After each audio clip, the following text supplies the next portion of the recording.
சேய் எப்பா சிவன் பேசுகிறேன்ப்பா. 7 ஜென்மம் ஆச்சு.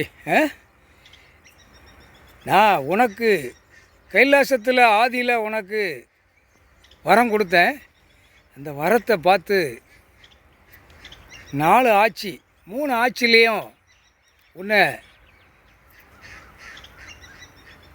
எனக்கு முன்னாடி ஆலயத்துக்கு முன்னாடி உன்னை படுக்க போட்டு வச்சிட்டான் பார்த்தியா. இப்போ உன்னை நான் நுப்பாட்டி வச்சுட்டேன்ப்பா.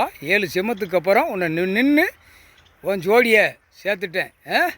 ஆமநாதன் ஆமநாதி பேர் இதுதான்ப்பா. சிவன் ஈஸ்வரன் பரமசிவன் உன்னை எழுப்பி உன்னை படுக்க போட்டு உன்னை வச்சான். இப்போ நான் நிப்பாட்டி நின்று உலக நாட்டுக்கு உனக்கு நான் பதவி கொடுக்கேன். சரியா? உலக நாட்டுக்கு பதவி கொடுக்கேன்.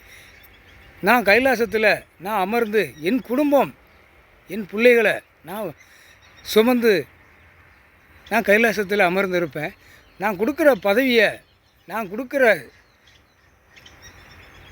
தப்புக்கு செஞ்சு வச்சு மானிட பிறகு வச்சுருக்கான். அதை புறா அழிச்சிரு, நகத்தால் கிழிச்சு எரிஞ்சிரு, நீ முடிச்சிடப்பா. சந்தோஷம்.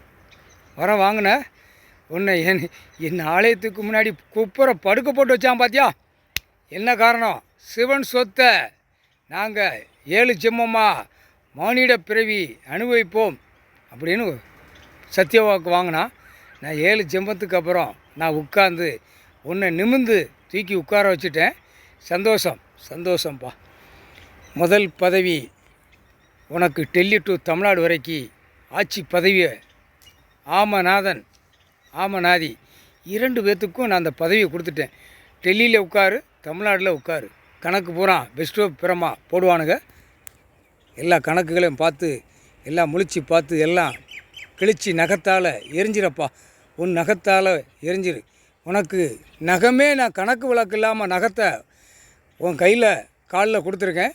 2 பேர்த்துக்கும் கொடுத்துருக்கேன். முக்கால் சத்தியம்.